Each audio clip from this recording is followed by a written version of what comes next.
What do you do in school? Yeah, class boy. Okay, guys. I wanted to welcome everyone.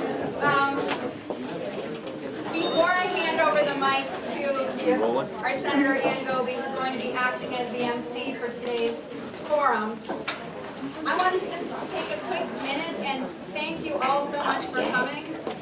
This is so exciting. It's a fabulous turnout already.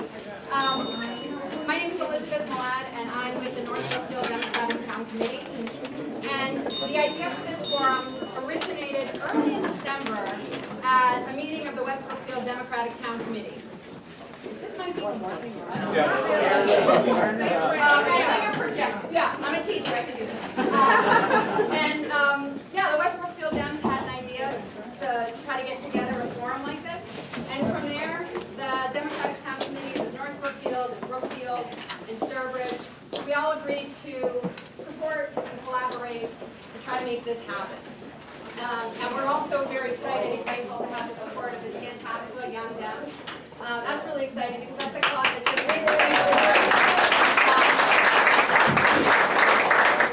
recently formed at Tantascwa High School. Yeah, and I just wanted to say that the organizing members for this forum all felt that it was really important to have an opportunity to come together and give residents in the central Massachusetts area a chance to hear from and engage with the various campaigns before Super Tuesday and before the September primaries. We also saw it as a great opportunity to collaborate across the town DTCs. A couple of us, I know a couple of those DTCs have been newly reconstituted and reinvigorated in the time period since the last presidential elections. So that's been a really gratifying experience to work together. And then just beyond that, to have people come together, see old friends, meet new people, and just have a chance for, to show our democratic presence in the region and bring people together who care, who may be really frustrated. The timing of this forum, I think, is pretty significant. But we're also undeterred. And we may have slightly different opinions about what is the best path forward, which candidate is going to offer the best path forward, but we all know that we want to hear from people who have a positive message. So just a quick bit about the setup of the forum. We've got a good number of campaigns represented here, so we're going to keep it moving. Senator Goby is going to do a great job emceeing. And we're going to save questions for the end. We've got time built in so that you can stay, you can mingle, you can talk to people, and you can further engage with the campaigns. We're able to stay here. So again, thank you so much for coming. And Senator Ann Goby.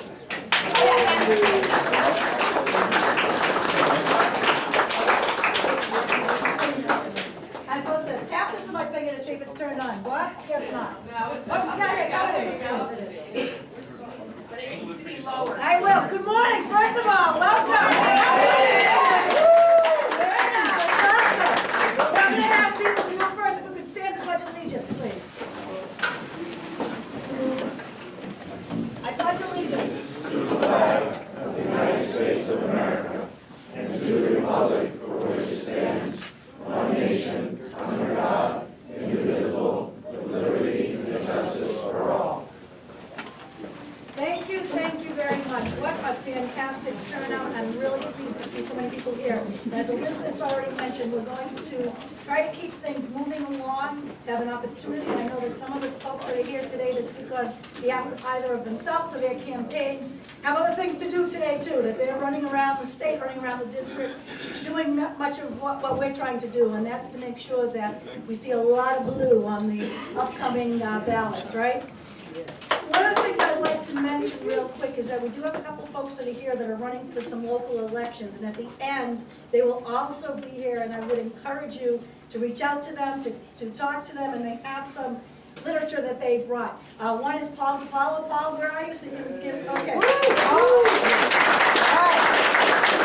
Paul is running for the open governor's council seat. Paul had run in the past and had a great showing. And we're really pleased that he decided to run again this time around. I know that he has my full support. So thank you, Paul, and I know that you'll be here afterward. You have some literature as well.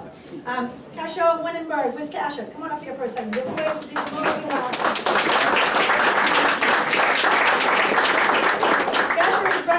register of probate. Right now, there is someone at the register of probate, although the person who's currently in that office apparently thinks it's a no-show job.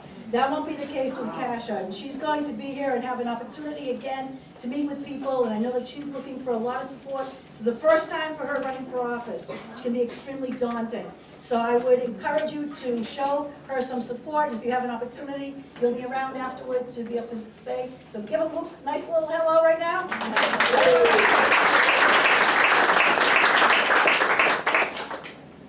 On my shirt I have a button, because my favorite president was Harry Truman. Wouldn't it be nice to have a Harry Truman about now? And during today, as I introduce people, I'm going to be putting in a few Harry Truman quotes. So anything that sounds clever isn't me. It's coming from Harry. And we're going to start with this one. Washington is a very easy city to forget, where you came from and why you got there in the first place. That is not the case for the first person that I'm going to introduce today. Our Congressman Jim McGovern has been there. Since 1996, he's been representing this area. And again, it's got a little bit bigger though, Jim, over the past several years. He's been in our area. You know, this is a guy that grew up in the Brimfield section of the city of Worcester. Recently lost his dad, but his mom and dad, big presence in the city of Worcester. Jim really, I would say your political roots to be, you know, when you worked for Senator McGovern's campaign, correct, way back when? And then, of course, for Joe Moakley. You know, someone that really knew the moral obligations of leadership. And that is something that our Congressman Jim McGovern knows better than anyone. Jim, please, we welcome you to come on.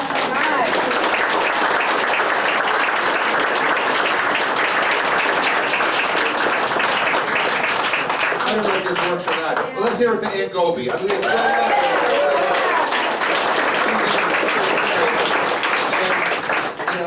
and this area for many years has kind of been written off as an area where Democrats can't do well. Aunt Gobi reminds us that even in the toughest times, Democrats can win out here. I'm so proud that she's my friend. And I want to thank all of you for being here. I just came from Washington, where it's so boring, and I wanted to come here to the Senate where it's so exciting. But look, we are at a very dangerous moment in our nation's history, and I don't ever recall a moment like this in my lifetime. And so I especially appreciate your being here, your activism, your willingness to be Democrats, and I'm just grateful that you were born. That's how I feel right now. Look, at all my life, I have always respected the office of president, and I have always respected the occupant of that office, no matter even if I disagreed with that person. But it's different now for me. And when I think of this president, quite frankly, I'm ashamed, and I'm embarrassed, and I'm frightened. I don't know, I have a nervous stomach when I wake up in the morning. I'm afraid to turn on the news because I don't know whether we're at war or something else catastrophic has happened because he woke up on the wrong side of the bed that morning. He has lied and lied and lied and lied. And he has done things, quite frankly, that have not only demeaned the presidency, but I think have demeaned this country. And I have to tell you that as much as I dislike him and dislike his policies, it was a difficult choice for us to move forward on impeachment. But there are some things that are so wrong that they deserve to be responded to in the way that the House acted. And when a president of the United States goes to a foreign country and tries to extort that foreign country to get dirt on a potential political opponent and withhold military aid as basically the lever in order to help rig an election, I mean, that is by any measure beyond the pale. And I was listening to some of the Republicans yesterday, who, including Marco Rubio, who basically said, you know, the House proved its case. The president is guilty of this. Yeah, it may be impeachable, but I'm not going to impeach him anyway. Look, one thing is clear, and that is the only way we are going to end this is in the November election. And it is important that we not only elect a Democrat as president, but it is important that we elect Democrats up and down the ballot.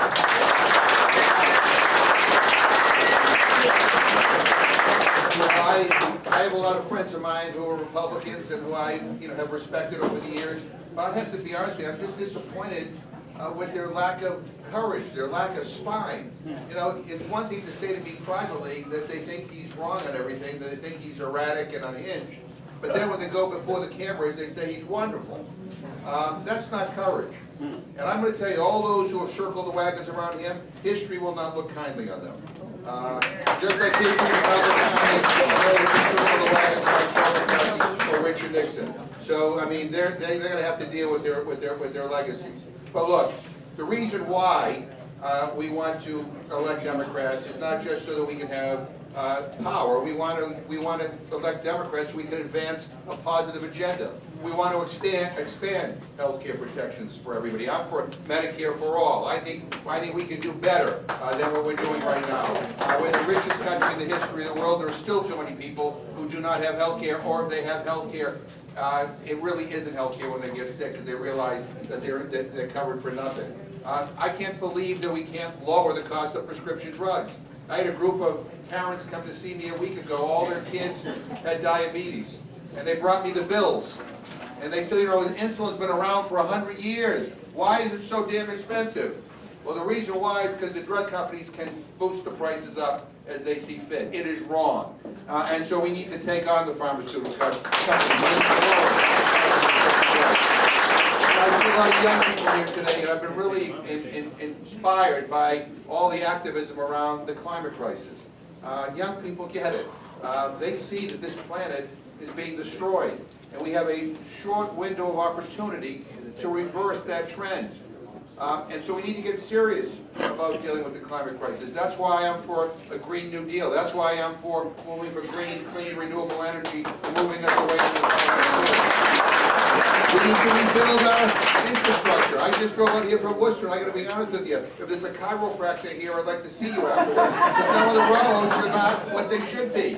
We have bridges that are older than a lot of other states in this country. And we need to have better rail in Massachusetts. I'm going to tell you, if I were running for president, I'd say I want the best railway system in America in the next decade. I mean, go to Europe, go to China. They get it. Why are we so behind here? And it requires investment. But we also need to restore some decency in our politics. There's a great line by Mario Cuomo, which I always quote. He says, "We need a government that is strong enough to use words like love and compassion, but also wise enough to be able to take our noblest aspirations and turn them into practical realities." I mean, at the end of the day, what this is all about is making life better for people, not just in our community, but around the country and around the world. We're all involved in politics. We all fight for elections at the local, state, and federal level because we want to make a difference. We believe we have a responsibility because we live in this country. We love this country.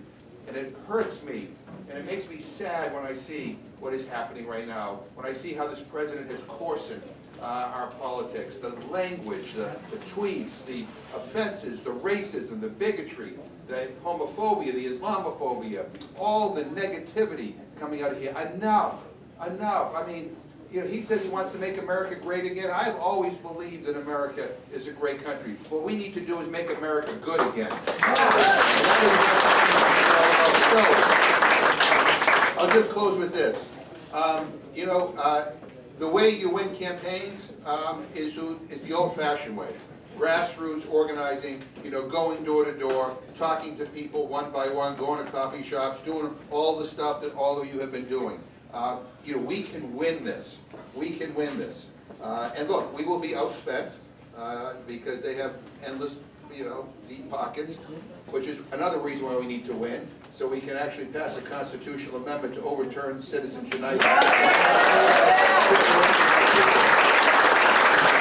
But in order to do that, in order to do all the things, we have to win.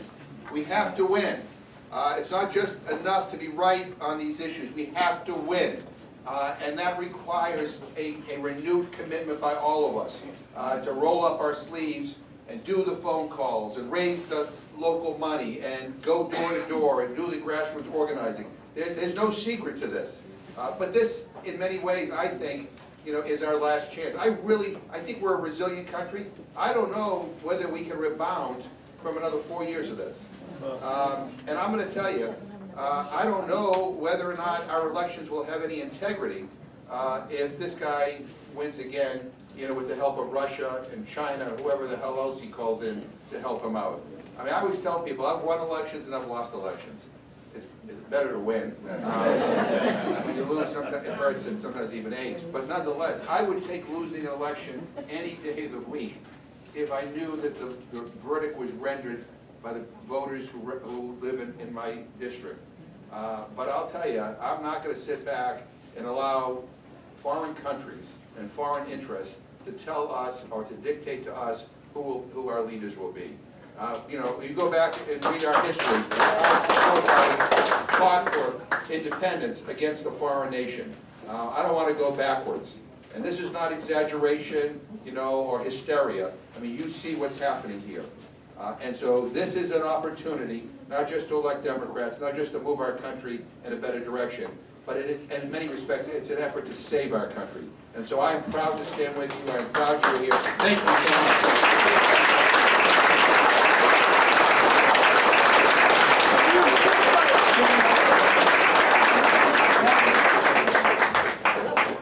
Thank you, Congressman, we appreciate it. Jim, is he the best or what? When you hear a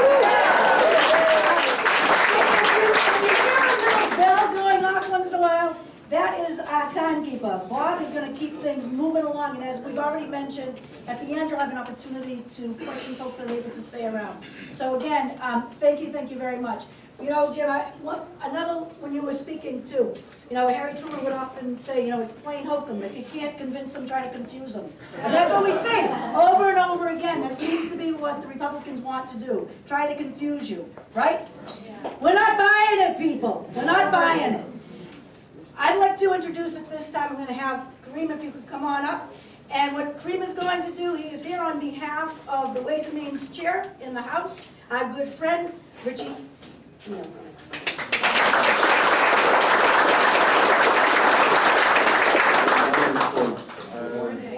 Senator Ann graciously introduced me. My name is Kareem. I'm very happy and excited to be here today on behalf of Congressman Neal.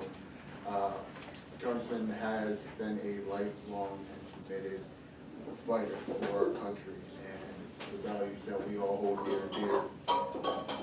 For those of, none of you know me in this room, so I just want to take a minute just to introduce myself and tell a little bit about why I'm here today. As a first-generation American, my mother came to this country from Tanzania, pregnant with a beautiful young boy. She went to Holyoke Community College to become a nurse. She was still learning English at the time. And she had, while struggling to do that, raising a child, she would hear from her professors about how she couldn't do that, how she should just give up, maybe find a new career. And if you knew my mother, you would know that that's just not an option. So she told them, don't tell me what to do, because I'll do it and I'll keep fighting. And she did.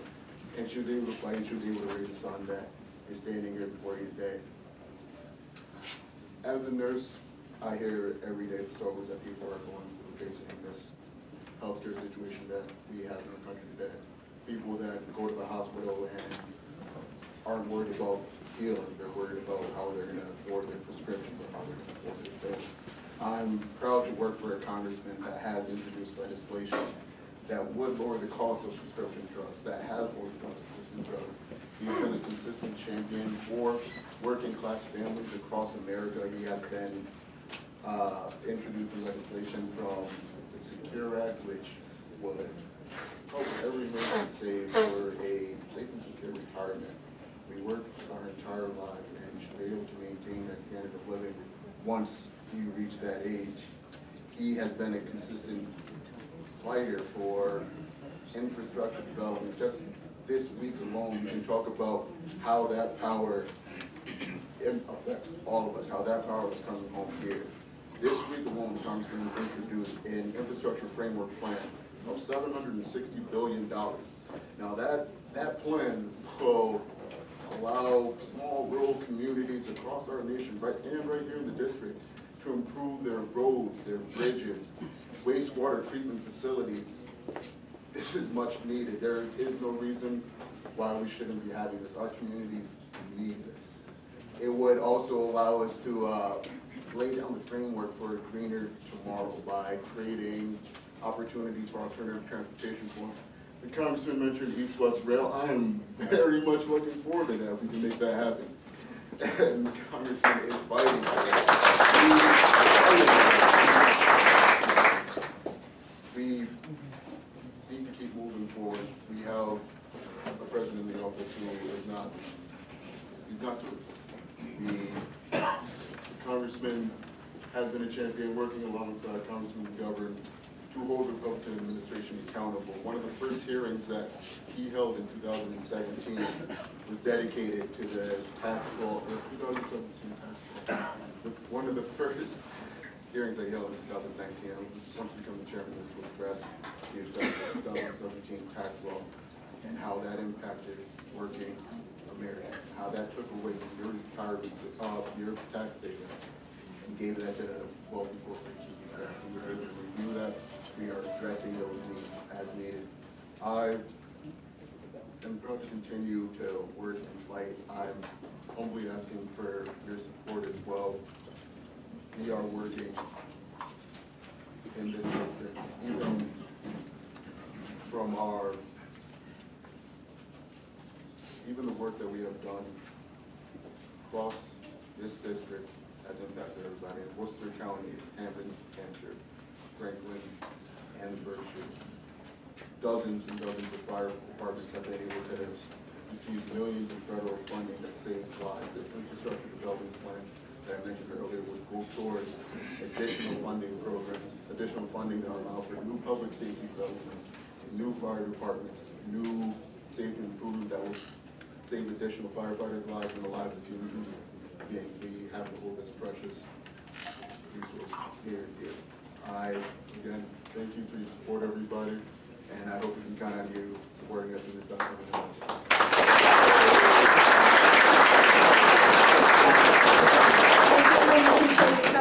Looking out, and I know that they've already been mentioned, but how about the students that are here from some of the young people?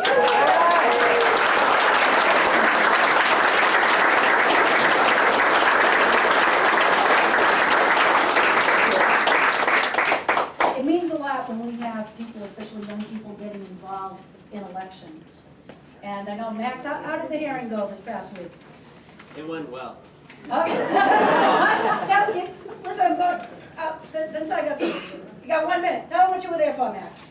We were there for the Empower Act. So basically, if a city or town passes or files a hometown petition to lower their voting age, it then has to be voted on by the Massachusetts legislature.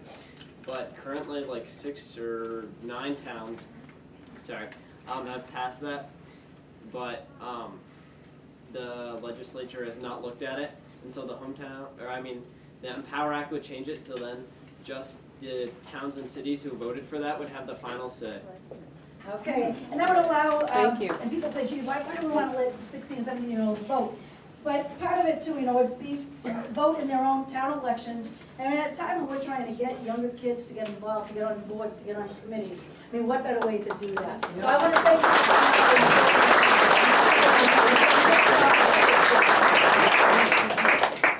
I want to recognize right now someone who's made a difference in their community as well, who is also running for Congress, Mayor Alex Morse. Come on up, Alex.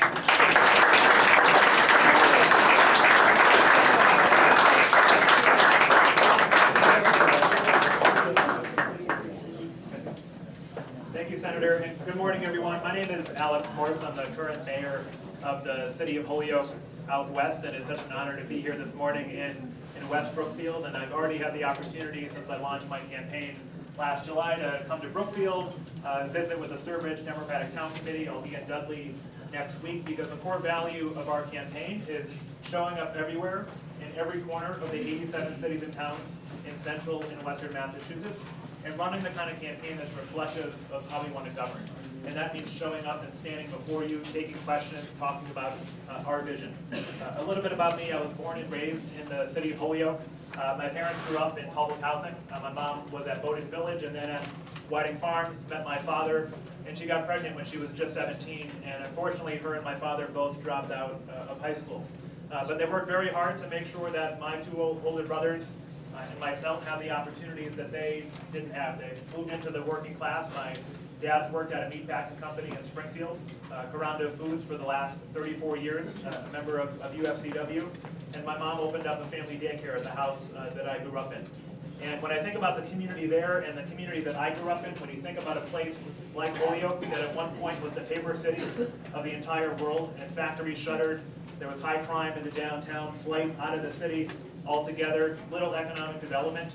I grew up in that backdrop where there was this quiet resignation of the days past and this acceptance that we would never become the city that we knew we once were or wanted to become. And as someone that grew up there, and we had the same people year after year, decade after decade, in the city council chambers, in the school committee, and in the mayor's office, I always wondered as a young person, why do we accept that there's so few people running for office, so few people holding our elected officials accountable? And so as a young person, I had opportunities. I became the first in my family to go on to college when I went to Brown University. And upon graduating in 2011, I was just 21 years old. I announced my candidacy against the incumbent mayor that had been involved in Holyoke politics for several years. And you can imagine what people said. I was 21. I had brushed some snow off the steps of City Hall and announced my campaign. And people said, well, wait your turn, run for something else, or just don't run at all. But when you think about a place like Holyoke that people had given up on, that there were neighborhoods and people and places that had been completely ignored and forgotten about, not running, not acting was just completely not an option. And so we knocked on doors, we showed up in neighborhoods, we talked to people that had never been spoken to before by their mayor or by a candidate for mayor. And we won that election. And now I'm in my 9th year as mayor. I'm at the old age of 31, and we've made a lot of progress. When I took office, only 49% of our young people were graduating from high school in Holyoke. Today, over 72% of our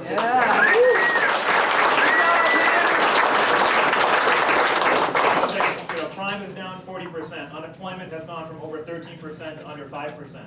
But more important than any data point or statistic, it's really the way in which we've opened up the doors of City Hall to people that have historically felt excluded or have given up on the process altogether. And when you think about a place like Holyoke, 50% Latino, mostly of Puerto Rican descent, building a local government that actually looks like and speaks the language of the vast majority of our people in the city. And when I think about my decision to run for Congress, to represent you and represent the 87 cities and towns in the district, the reasons I ran over 8 years ago are very much similar to the reasons I'm running for Congress today, that there are people and places and cities and towns in this district that feel completely ignored and forgotten about.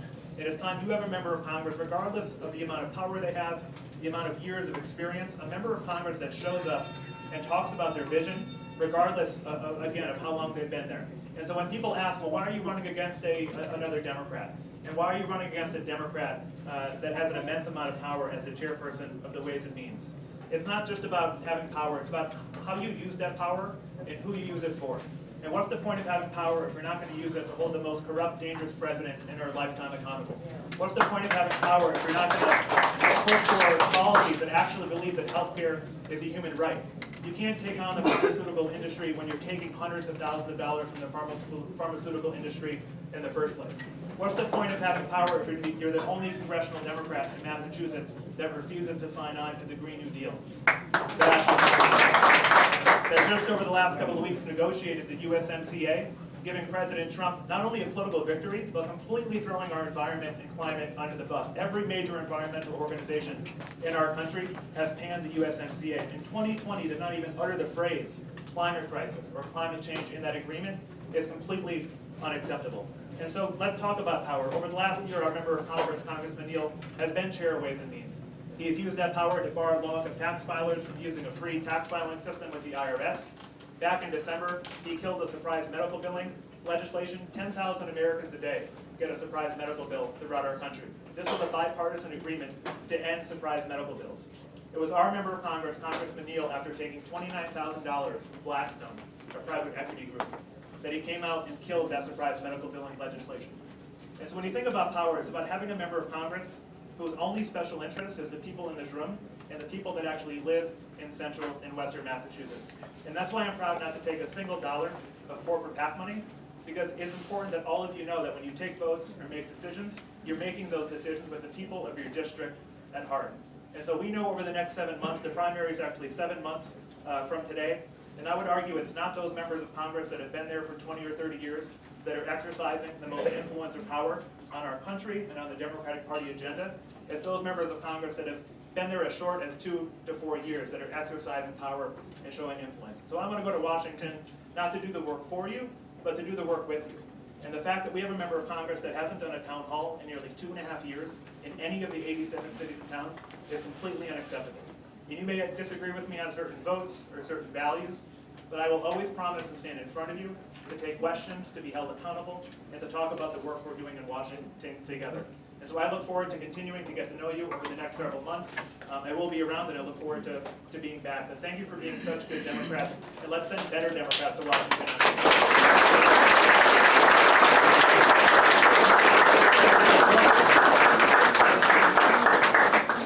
Harry Truman said, if you want a friend in Washington, get a dog. Well, you know, we're lucky because we have some great friends in Washington. And right now I'm going to ask a couple of folks that are going to come up to talk about a couple of those friends. One is Liam Horseman, who is here, and he is the organizer for Central Mass for Senator Ed Markey. Come on up, Liam.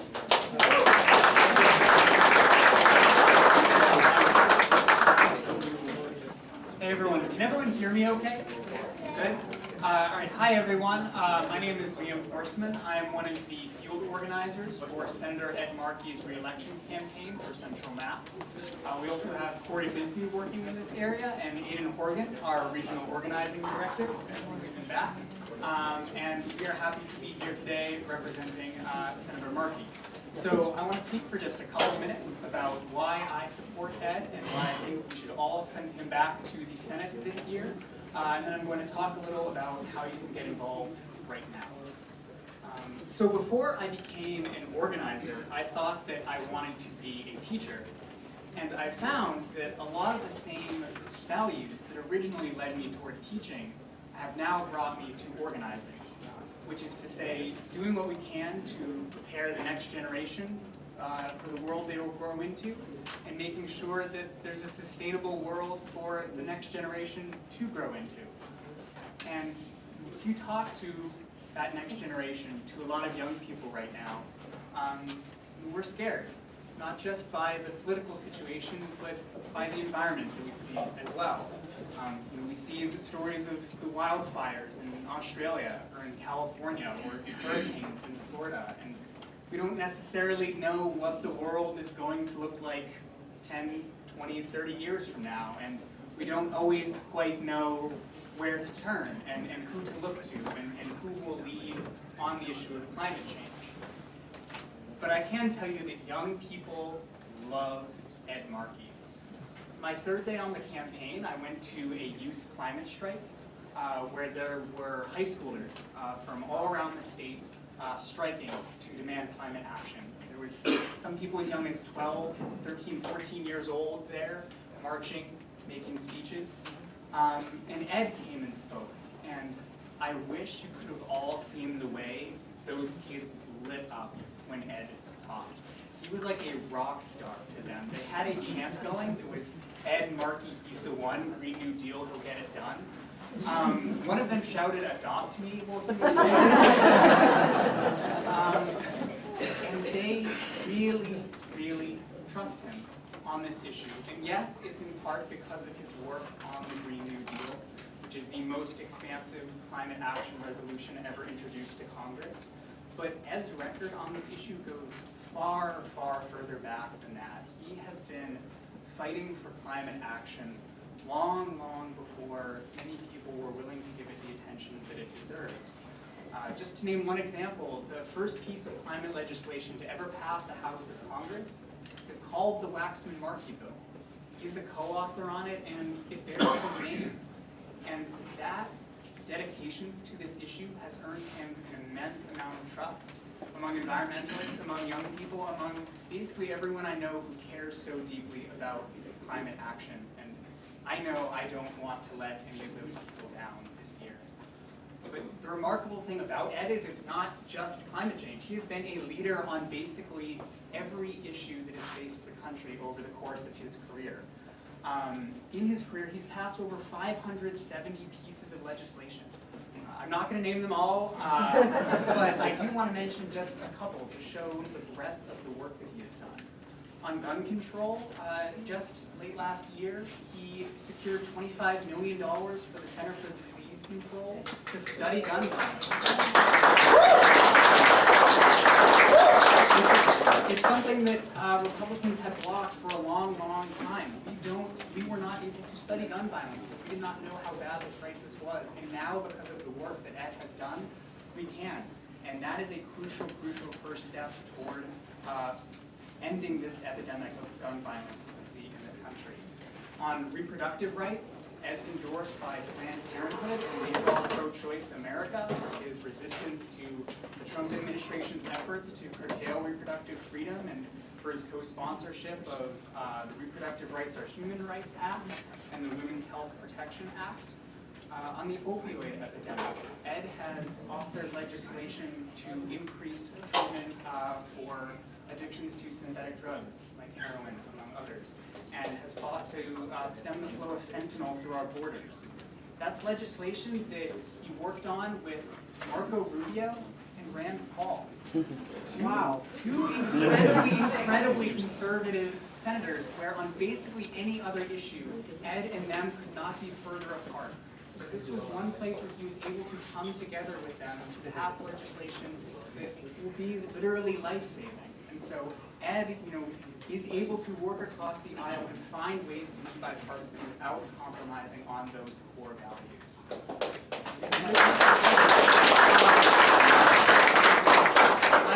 I could keep going issue by issue, but as you can see, Ed has been there fighting for all of us, and now we need to fight for him.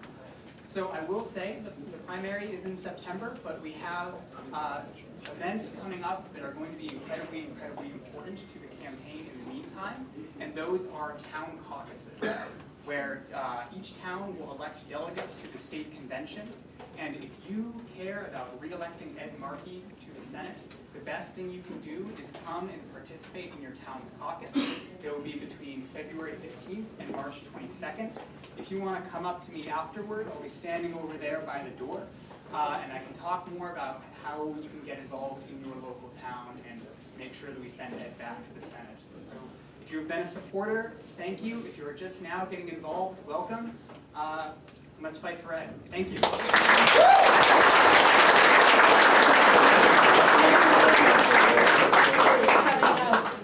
And on behalf of Congressman Joe Kennedy, one of my good friends in the legislature, Jim O'Day, who's represented the 14th Worcester District since 2007. Wow, you've been there long. You're getting older, O'Day. Jim, for those of you who may or may not, Jim's background is in social work. He currently chairs the municipalities committee, and as I mentioned, been a good friend of mine for many years. And come on over, Jim O'Day.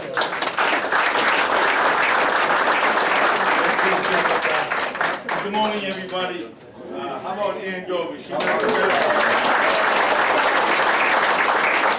Certainly my Congressman McDonough, great to see you this morning, Congressman.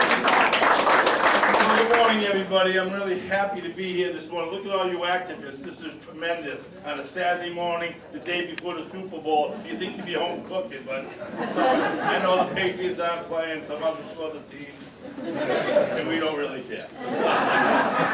But we do care about our party, we care about our families, we care about our kids, and that's why I'm here to speak to you this morning a little bit about Congressman Joe Early. Joe Early. Congressman Joe Kennedy. And that's how old I am. I go way back when Congressman Joe Early predated Congressman McGovern. So anyway, I apologize for that. I had the opportunity earlier this month to introduce Congressman Kennedy at the first of his 14 town halls here in the Commonwealth of Massachusetts. And he's done, if you do the math, it's like he's done one every other day across all 351 communities here in the Commonwealth.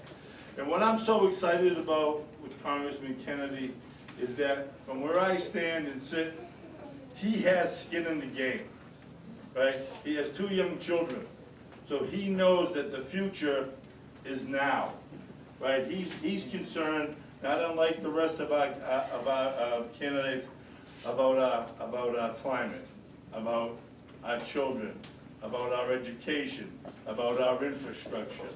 But he understands that he needs to be available to not only all of us, but also to his children, to his wife, to his community. I've had the opportunity to speak to those who he presently represents. As I've mentioned, he's been in the House now for the past 8 years. And to a person, they say he follows through on what he says he's going to do. He shows up. He is available. He is someone that you can make contact with. He's not someone who only lives in Washington.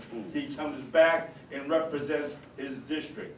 Since he's decided to get involved in running here for the Senate, he has been all over our Commonwealth.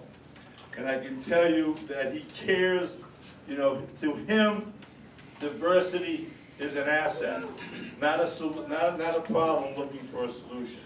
So he recognizes that he is here to represent everyone, from children to seniors to teachers to workers, you name it, he understands that.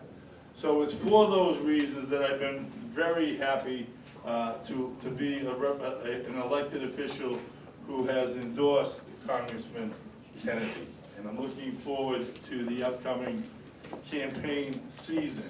And I'm hoping that many of you here are not only going to consider him, but also be willing to come on board and be part of this future-focused congressman who wants to be our next senator. So I'm happy to be here on his behalf today. I know he's out and about making other stops, and I heard the young man that spoke before me that also this campaign is working on caucuses, and for those of you who may or may not have made a choice, we're interested in having you join our caucuses so that we can go to the convention and have a clear candidate. And I believe and I hope that that candidate is going to be Congressman Joe Kennedy. Again, he is not someone who is a flash in the pan, right? He's not.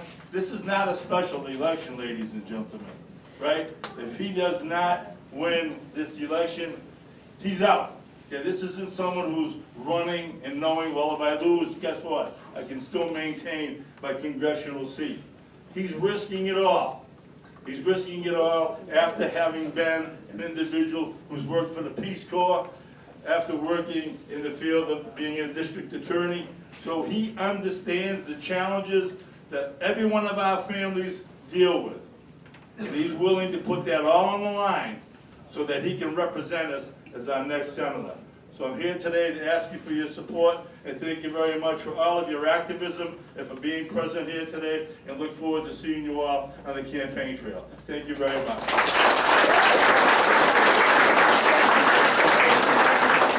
Thanks, Jim, and again, thank you to those who are running for Congress and running for Senate. We certainly appreciate them coming out today, and we invite you to stay if you're able to, because we know that we're going to have an opportunity for folks to ask questions afterward. I did want to just recognize, we have some people here from the State Committee and long-serving members, Ralph Hicks and Bill Shimon, if you want to stand. And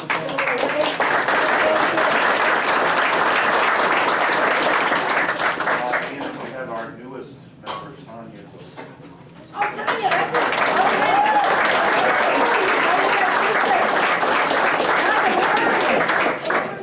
Thank you, Tanya. Sorry about that. Absolutely. That's my fault. I was forgetting because you just came on, correct? Yes. Excellent. And we are happy to have you. And I want to thank all three of you too for everything that you do for the party, but also helping to revitalize these Democratic town committees. This is nice. This is nice to see, because there was a time that, you know, we probably could have fit into a telephone booth. So this is, you guys don't even know what telephone booths are back then. Telephone booth. But listen, we are just really thrilled again to have you come out today. We're also thrilled because we're hearing from 5 different presidential campaigns today, which I think is absolutely fantastic. And I want to thank all of them that have come out. You know, President Truman had a very clear sense of what the presidency was about. He knew that he was going to be president for a short period of time, and that the things that happened was about the office of the president, not about a person. He wasn't someone that put personal interest above national interest. And that's what we need. We need someone that is going to put the nation's interest before their personal interest. We've had too much of that for too long. And I'm very pleased today to say that we have, you know, it's great when we're able to go out and look at the quality candidates that the Democrats have. One after another, talking about things that they're going to do to bring this nation back together, because we need that now absolutely more than ever. At this time, I would like to welcome Terry McGinty up. Terry is the campaign leader program volunteer for the area for former Vice President Joe Biden. So Terry, welcome very much.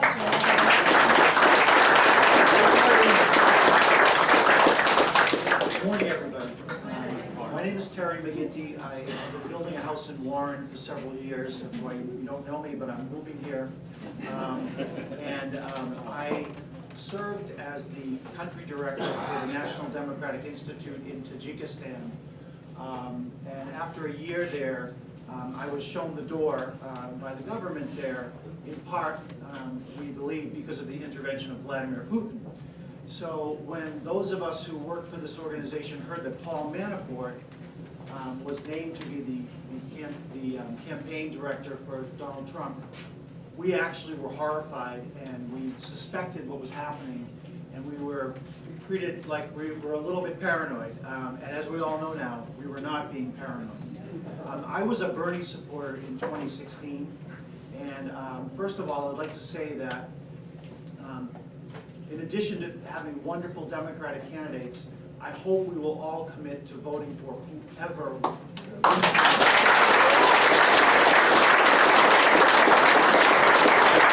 Joe Biden has certainly done that. I'm from Lynn originally. I went to music school at Boston University and then law school, and I had kind of a crazy path. My mother is an immigrant from Ireland who was essentially a domestic worker, a maid essentially, in Swampscott and Marblehead. And my father was a building custodian in the Lynn Public Schools and a lifelong union member. After coming back from Tajikistan, I went back to being a public defender, which I'm currently doing in the West Brookfield District Court. So why am I out here today? I'm out here today for the same reason you're all out here today. We are horrified. This is a very serious, dark time. I'm noted for having no sense of humor as a speaker, and that will be very easy today because this is a very serious time. Why do I support Joe Biden?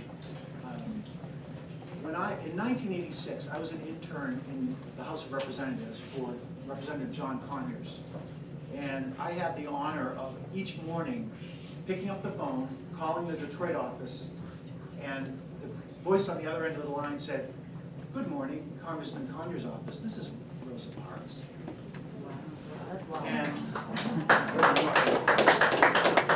And people I have 2 themes in the next minute before I'm yanked off the stage. Teflon and kryptonite. Probably know where I'm going with Teflon. Joe Biden, you know, he's not the perfect speaker. He's not the perfect extemporaneous speaker. He has a stutter. But the American people know Joe Biden.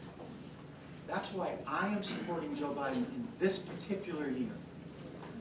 My values, in some way, with regard to taxation and so forth, may be more in line with Bernie Sanders, which is why I supported him last time.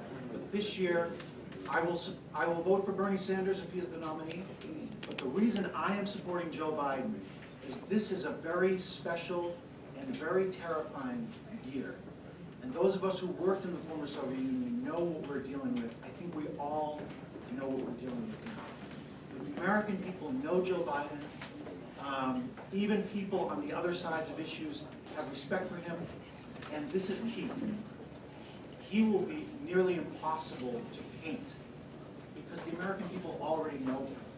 And this is why I feel very passionate that this is a year where we must go with a known quantity. That's why I am supporting Joe. In terms of policy, if you like trains, Joe Biden is your man. He is almost caricatured in Washington for being obsessed with transportation, Amtrak, and train travel. I am too. That's another reason I support Joe Biden. I invite you to join us. I will be at the door. My telephone number, it says law office. Don't be put off by that. It's a bondage number, so don't be put off by that either. It's 617-848-8055. And we're inviting people to become involved in the campaign, especially to go up to New Hampshire over the next 9 or 10 days. We have 350 shifts of Massachusetts volunteers heading up to New Hampshire. It's called the Campaign Leadership Program, which I'm a part of, so I should know the name of it. We have tripled the volunteer data list in the past month.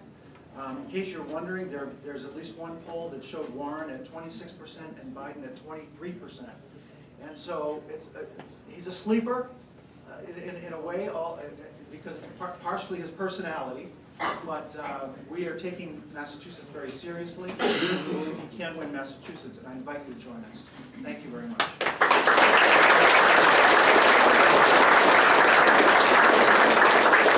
Thank you, Terry. I appreciate it. I'd like to introduce a good friend of mine, Senator Eric Lesser. Eric and I came into the legislature, into the Senate the same year together. We started out, there were 5 of us in that. We're down to 3. 2 of our members have left to other things. It's amazing how that happens in a short period of time. There's a lot of turnover. Hopefully there won't be turnover for you and I this next time, Eric, but that's all right. Eric currently chairs the Ethics Committee as well as Economic Development and Emerging Technologies. And when just talking about rail, there is no one that has been better talking about, we don't like to say east-west rail, we say west-east rail. There's no one that's been better for advocating that on the state and federal level than Eric. Eric has served within the Obama White House, and part of his wit and some of those things has been very evident for probably one of my favorite vice presidents, Selena Meyer, that Eric was very involved and worked on the show. So, to my good friend, I'm going to bring up Senator Eric Lesser, who will be speaking on behalf of another friend of ours in Washington, Senator Elizabeth Warren.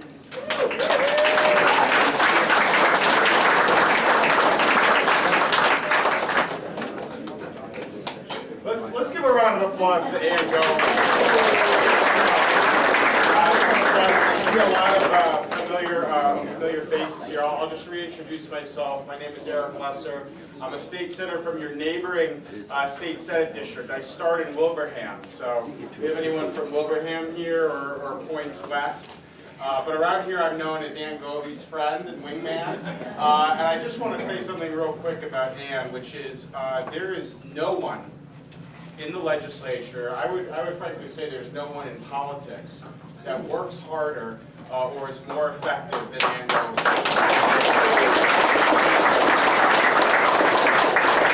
I do want to thank and acknowledge Congressman McGovern, who's a great friend as well, and a lot of great people are here. But just to dwell on Ann for a second. The efforts we've had around West-East Rail would not be possible without Ann. And there will be a stop in Palmer. That we are promising. I just want to say, before we dive back into presidential politics, we really are at a very key moment on the rail efforts right now. On February 6th, MassDOT is going to be updating the public about the status of their study. And we had some very big news from Washington this week, and Congressman McGovern is here, and Congressman Neal, the House Ways and Means Committee, the U.S. House Ways and Means Committee, put out an infrastructure plan that is going to include potentially funding for East-West, West-East rail service. So there's a lot happening there, and if people want to talk about that later or offline, come see me, come see Senator Goby. But I can't think of anything that would support or help our communities in Central and Western Mass more than keeping that project on the front burner and making that a reality. And we have Senator Goby and a great legislative delegation here to thank for that. So thank you again. I'm here to, just briefly talk about my friend, our friend, Elizabeth Warren. Many of us know her personally. We've known her as our U.S. Senator. We've known her as our advocate and our fighter on so many issues. I want to just quickly talk about some of the things we've worked on with her and why I think she would be such a powerful and effective president. I actually first got to know her before she was the senator for Massachusetts at all. I got to know her when she was working in 2008 and 2009 on the oversight of the bank bailout program. Remember that? And she was the only one in the middle of that program, in the middle of the recession, to ask the tough questions of the banks, to hold that program to account. And I was there because I worked at the time, I was working as the assistant to David Axelrod in the Obama administration when Dodd-Frank was working its way through Congress and also was going back and forth draft from the White House. And at multiple points, the Consumer Financial Protection Bureau was put on the chopping block. And at multiple points, there were members of our own party that said that the Consumer Financial Protection Bureau, the student loan protections, the Ombudsman's office, the protections for our student borrowers and for our consumer credit card companies should be put to the side so that we could focus on the bailout programs and the insurance programs for AIG and for Citibank and for others. And frankly, along the way, there was one person who was the consistent voice for the public, working alongside the Obama administration, right next to President Obama, saying that the Consumer Financial Protection Bureau needed to stay in. And that was Elizabeth Warren. The single biggest change for everyday people in a generation passed because of Elizabeth Warren. And at the time, she wasn't a U.S. Senator, she wasn't a presidential candidate, she was a citizen. Imagine what she'd be able to do as president. So I'm just here to say we are getting close. You know, Iowa is on Monday, New Hampshire is a week after, next Tuesday, then Massachusetts gets to vote in March. It's very close. Let's remember what is at stake in this election and what is important. We have millions and millions of people in our country, my guess is a lot of them are here, who are struggling to pay student loans. We have millions and millions of people drowning in credit card debt through no fault of their own. We have millions of people stuck in an economy that is no longer fair to middle-class people who are playing by the rules and are working hard.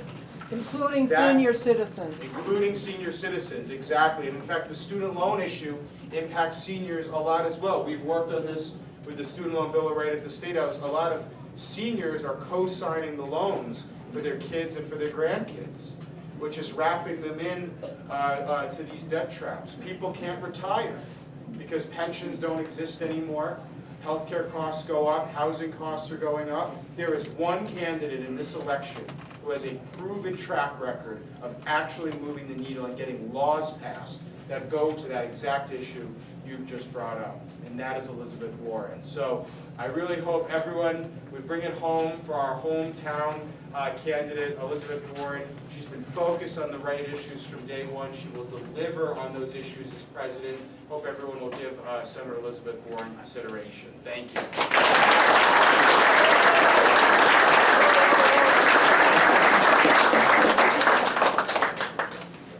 Eric was just asking about questions because he'll be staying around afterward for anyone that would like to ask questions. I know that some of our other campaigns are doing the same. So again, thank you, Senator Eric Lesser, and thanks for everything that you do for this area. And yeah, you're a great blue man.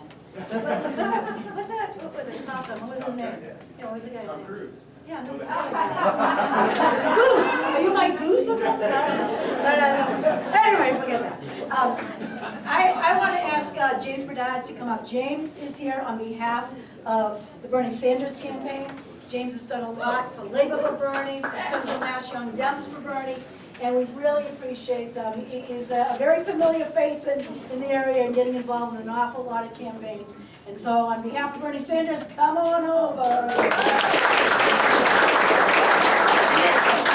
And Goldie, what an amazing champion for our district. Someone who stood up for us time and time again. How many people in this room have had an amazing interaction with her, where she helped you solve a problem, where she helped you stand up against some interest that was happening, or listen to your concern? You know, Aunt Gobi, when I started out doing organizing, Aunt Gobi gave me some of the best advice in politics that I've ever gotten. And that is, you know, you're a young guy. You're going to walk into these rooms and these folks are going to look at you like, who are you? Why should you be someone who's helping us make decisions? And she said, be the bull in the china shop. Be the one who tells truth to power and never give up. And never, ever give up. Thank you, Aunt Gobi. You're an inspiration.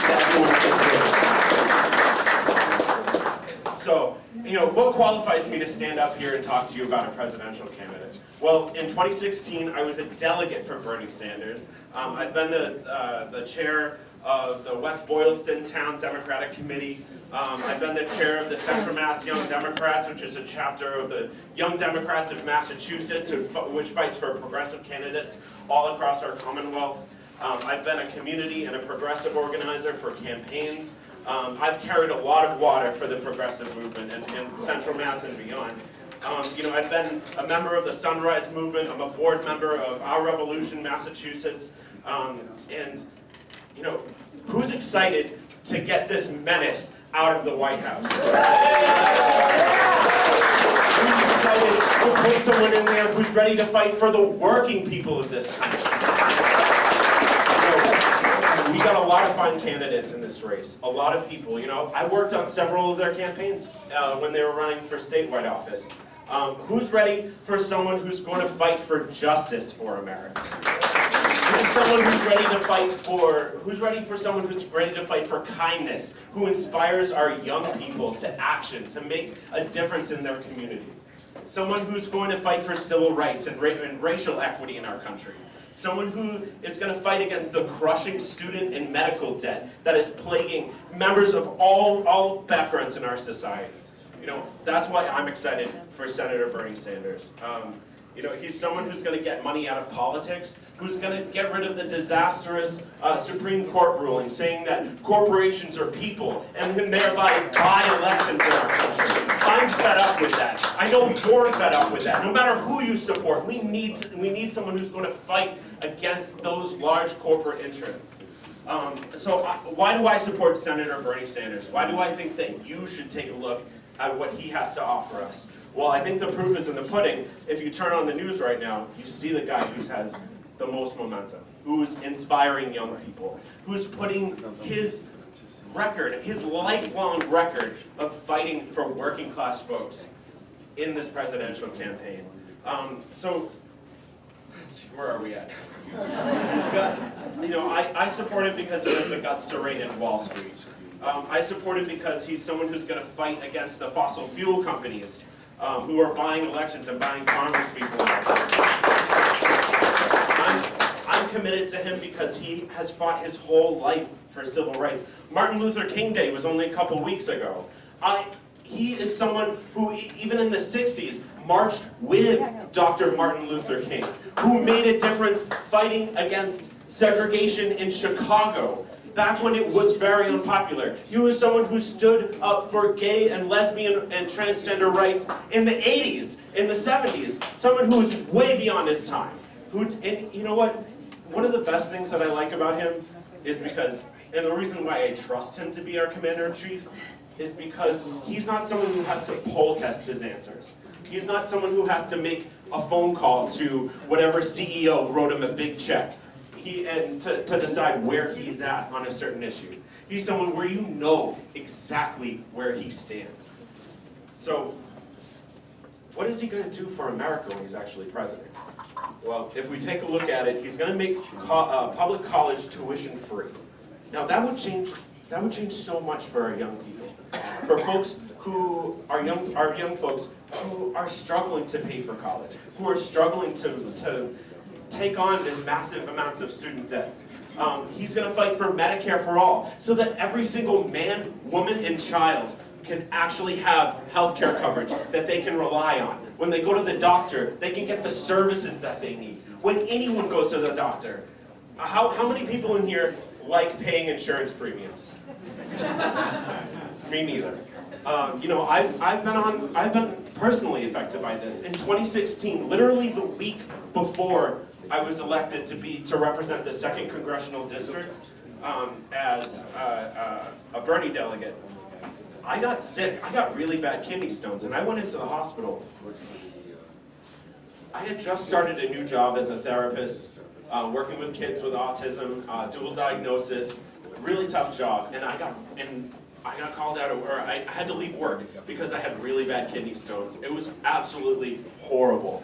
You know the worst part of it is when I got in there, I realized that the first person that came to talk to me after the nurse did was someone who came in and said, you know, we checked it, and you don't have insurance right now. And my heart sunk into my stomach, which was already really, really hurting. So it was extremely scary.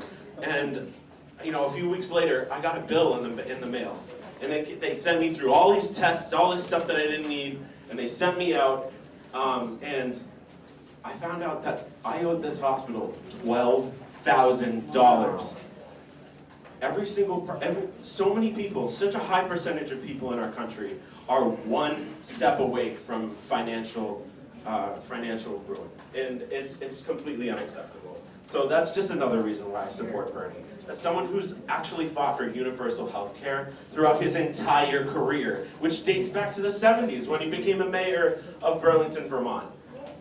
So, and you know, how many people want a Green New Deal? How many people want to fight against climate change? So I'm supporting the candidate who was just endorsed by the Sunrise Movement. How many people have heard about the Sunrise Movement? A group of young people who have gotten together and organized and fought for real environmental policy change, who went into Nancy Pelosi's office, who went into the halls of our city councils and our state legislatures and would not take no for an answer. We said, we know the science. We know we have under 10 years to solve this problem now. To stand up to the fossil fuel companies. To stand up to the interests that are putting profits over people. So that's just another reason why I'm standing here on behalf of the senator who has stood for this issue for 40 years. We know where he's at. We know what he's gonna fight for. And there's no moment. Thank you so much. If anyone has any questions after, please.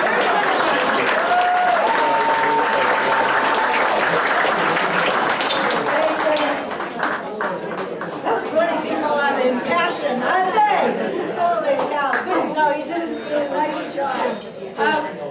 You know, as we mentioned, one thing that in the Democratic Party, we cast a pretty wide net, and it's good to see. And that we have someone, authors here from the Develop Patrick campaign.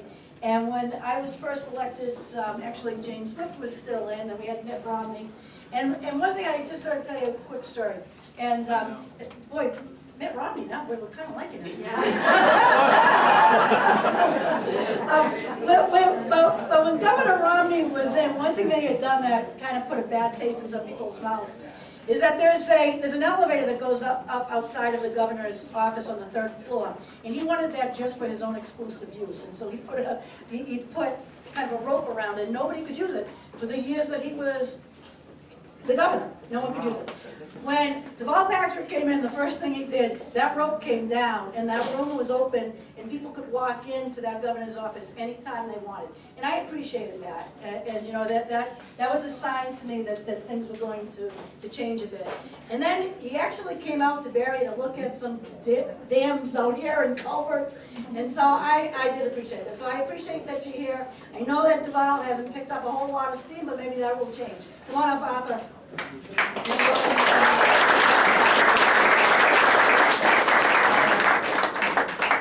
Good morning. My name is Arthur Bernard, and I am the Massachusetts campaign director for the Deval Patrick 2020 presidential campaign. And I'd like to talk to you about a couple things this morning. One, I want to talk a little bit about the governor's late entry into the race. And secondly, I want to talk to you about where he is on the campaign trail now and what's going on in our campaign. As many of you may know, Governor Patrick had initially planned on running for president back in 2018 in November. And then he learned that his wife had been diagnosed with cervical cancer. And as a result of that, he put his plans on hold. He took his time and he worked with his wife and got her through her recovery. And then later in 2019, she was declared cancer-free by her doctors.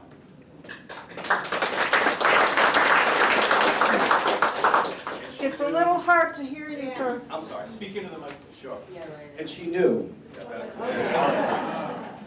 And she knew that Governor Patrick still had an interest in what was going on in his presidential campaign. And I think she and he both felt that he had something to offer in the discussion that was going on with the Democrats. So he announced his campaign.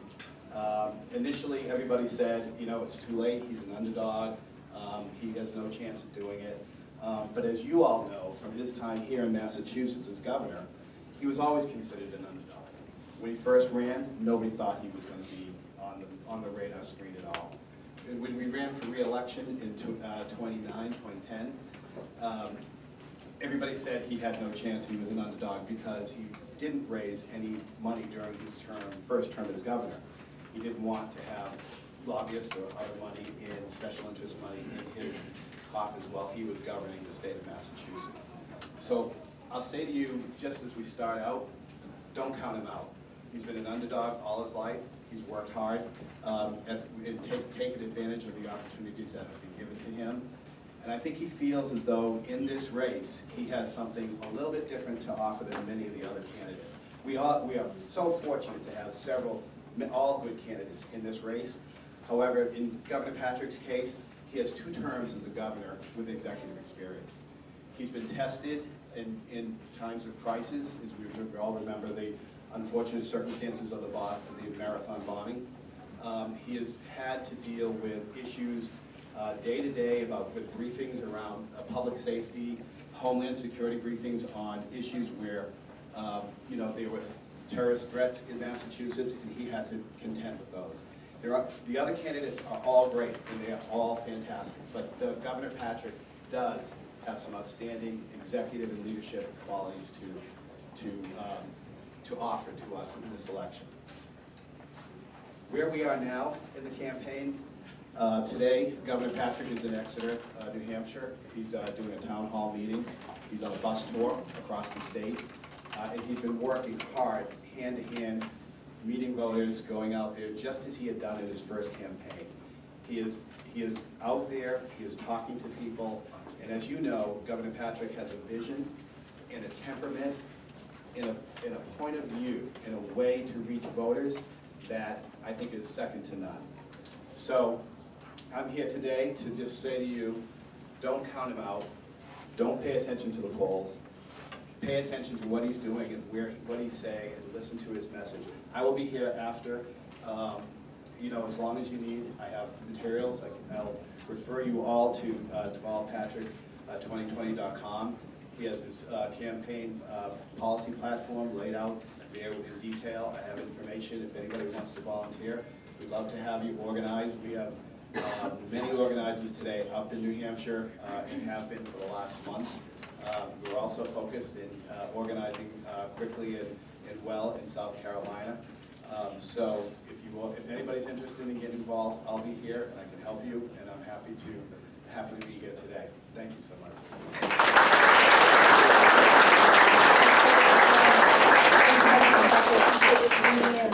And the last person that we're going to hear from today is from the Andrew Yang campaign. And I have to say, it was someone that I really didn't know much about. He's starting to make math cool, though. Look at that. I want to welcome, Yenny? Yep. Okay. And Yenny, whereabouts are you from? I'm in living Worcester. All right, from Worcester. And we want to thank you, and thanks for coming.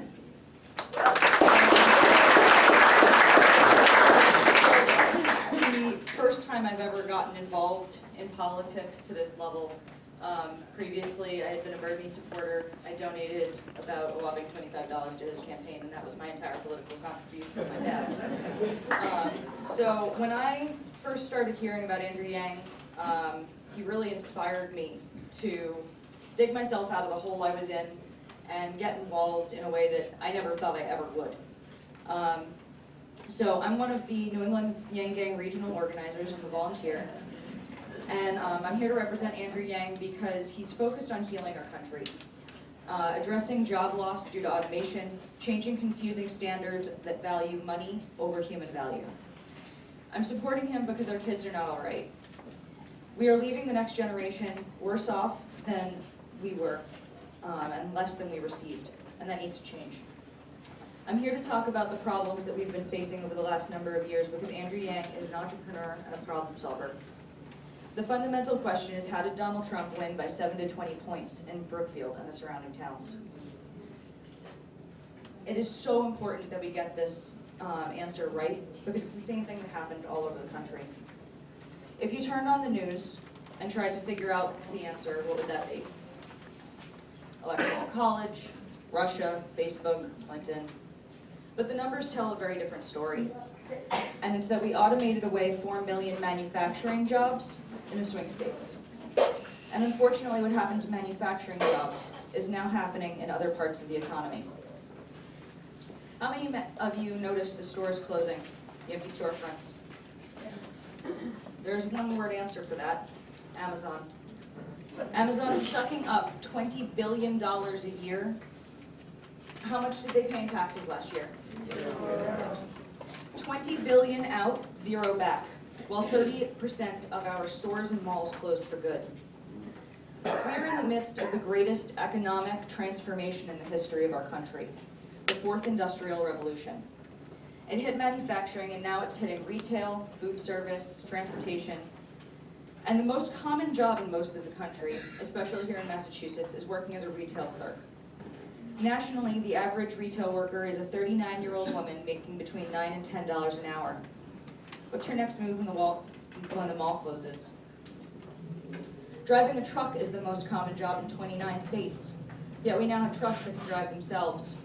In December, a truck carrying 40,000 pounds of butter drove from California to Pennsylvania in less than 3 days without a human touching the wheel.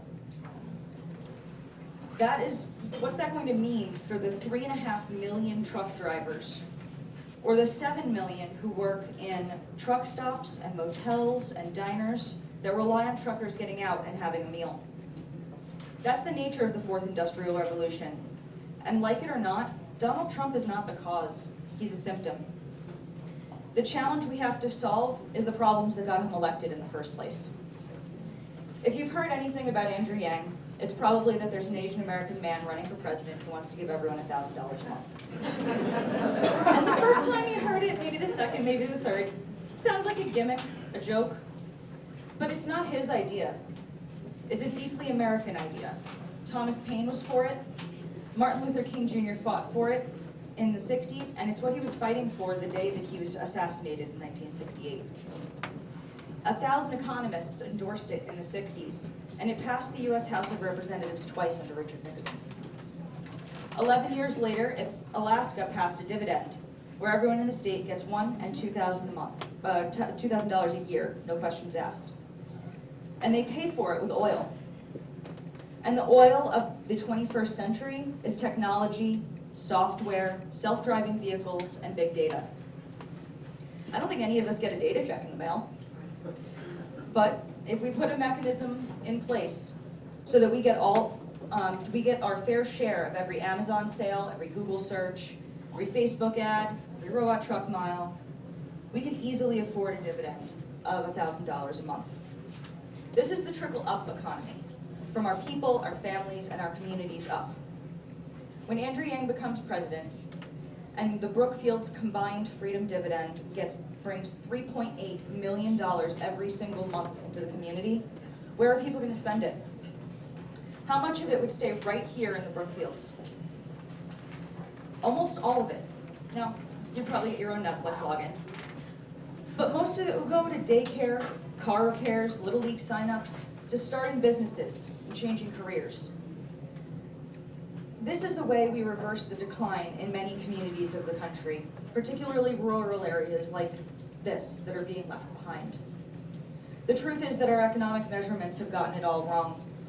We're at record high levels of GDP, but also record high levels of anxiety, depression, financial insecurity, student loan debt, drug overdoses, and suicides. As an illustration of why GDP is increasingly meaningless, Evelyn Yang, Andrew's wife, is a stay-at-home mom with their 2 boys, one of whom's autistic. What is her work calculated in GDP every day? Big fat goose egg. We know what work that she is doing is amongst the challenging and vital in our society. Any parent here knows what I'm talking about. It's the best work there is, but it's also the hardest.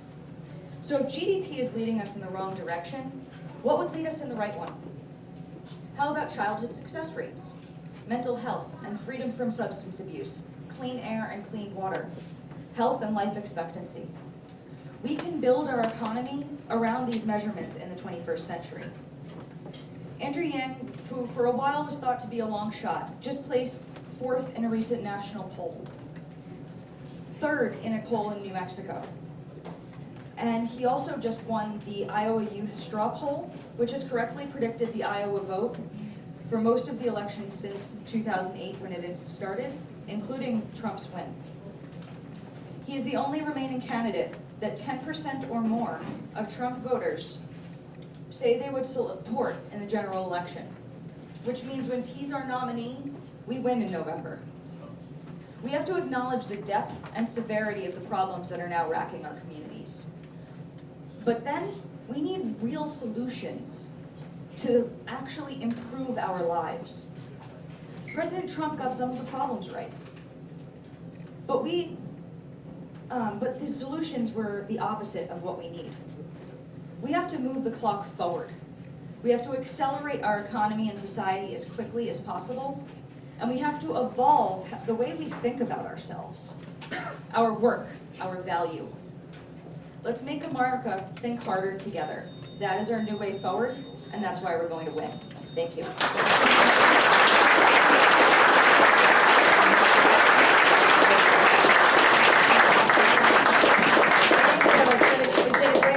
Great job. Gee, I think you might have a future in politics or something.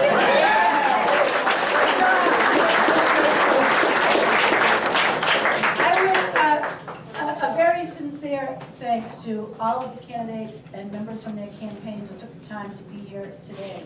And if we could one more time just give them all another.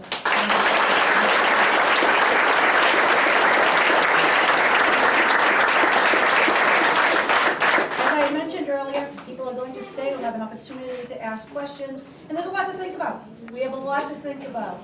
And as we go to the polls on March 3rd for the primary and think about the elections coming up in September and November again, there's a lot that we need to think about. From our farmers, from our manufacturers, to the elderly, to our veterans, to the kids in our society, to our environment. There's an awful lot. There's an awful lot at stake. And I will end with a last quote by my favorite president, Harry Truman. It's not the hand that signs the laws that holds the destiny of America. It's the hand that casts the ballot. All right.